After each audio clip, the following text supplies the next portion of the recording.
আজি মই বনাম ছাগলীৰ মাথা। এয়া মই দুটা ছাগলীৰ মাথা কিনি আনিছোঁ বজাৰৰ পৰা। বজাৰতে কাটি কুটি ৰেডি কৰি লৈ আহিছোঁ। ইয়াতে খালি ধুনীয়াকৈ ধুই পখালি লৈছোঁ। আহকচোন আমি ধুনীয়াকৈ এই ৰেচিপিটো বনাওঁ, কেনেদৰে বনাওঁ দেখুৱাই আছোঁ। ইয়াতে মই পিঁয়াজ, আদা, নহৰু আৰু কেঁচা জলকীয়া কেইটামান লৈ লৈছোঁ। এইখিনি এতিয়া মই ধুনীয়াকৈ মিক্সিত পিচি ল'ম।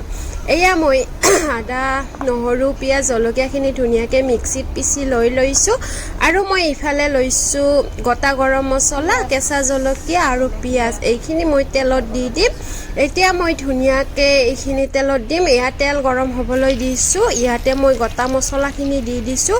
গোটা মছলাখিনি অকণমান ভজাৰ পিছত, গোটা মছলা মানেতো আপোনালোকে জানেই, লং, এলাচি, ডালচেনি, গোটা জিৰা সেইখিনি, আৰু এইখিনি ভাজি লোৱাৰ পিছত ইয়াতে মই পিঁয়াজখিনি দি দিছোঁ। কিন্তু মই কেঁচা জলকীয়াকেইটা দিয়া নাই, যিহেতু জলকীয়াকেইটা মই মিক্সিত পিচিয়ে লৈছোঁ আৰু বাকীখিনি মই পিছত দি দিম। এতিয়া ভজাতে নেদোঁ, সেইখিনি পিছত দিলে অলপমান কেঁচা জলকীয়াৰ চেণ্টটো ভাল লাগে। এয়া এইখিনি মই ধুনীয়াকৈ ভাজি ল'ম। তাৰপিছত ইয়াতে মই এতিয়া আদা নহৰু পেষ্টখিনি দি দিম।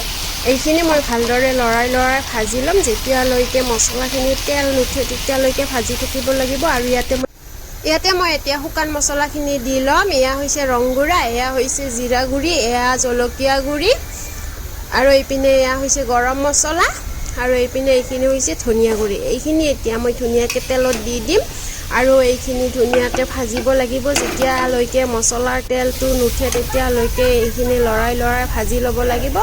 আৰু যদি তলত লগা যেন পায় তেতিয়াহ'লে অকণমান পানী এড কৰি দিব পাৰে, কিন্তু মই তলত লগা নাই। এতিয়া ইয়াত মই ছাগলী মাংসৰ মাথাখিনি দি দিছোঁ। এইখিনি মই ভালদৰে ভাজি থাকিম।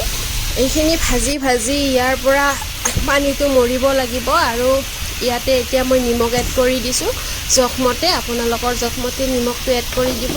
কোনে কিমান পৰিমাণৰ নিমখ খায় আপোনালোকে জোখ কৰি দি দিলে হ'ল। এইখিনি মই এতিয়া ভালদৰে ঢাকনি মাৰি ভাজিম। এয়া মই মাংসখিনি ঢাকনি মাৰি ভালদৰে ভাজি আছোঁ। চাওক, মাংসৰ পৰা তেল এটা ওলাই আছে, দেখিছেনে আপোনালোকে? মাংসৰ পৰা তেল ওলাইছে। ইয়াতে এতিয়া মই অকণমান পানী ছটিয়াই দিম। জাষ্ট অকণমান পানী ছটিয়াই দিছোঁ যাতে মছলাটো তলত লাগি নধৰে। তলত লাগি ধৰিলে তিতা ভাৱ এটা আহিব, সেইবাবে অকণমান পানী ছটিয়াইছোঁ। এইখিনি পানী শুকুৱাব লাগিব আৰু মই ঢাকনি মাৰি দিছোঁ। চাওক, যিখিনি পানী দিছিলোঁ পানীখিনি শুকাইছে। এতিয়া মই বেছিকৈ পানী দিম যাতে মাংসখিনি ভালদৰে সিজে। সেইখিনি পৰিমাণৰ পানী দিম আৰু পানীখিনি শুকোৱাৰ পিছত মই মাংসখিনি নমাই দিম। এয়া চাওক, মোৰ মাংসত পানী দিয়া হৈ গ'ল। আপোনালোকে যিমান পৰিমাণৰ দিয়ে দিব পাৰে। এয়া মই গেছৰ ভলিউমটো বঢ়াই দিছোঁ বেছিকৈ।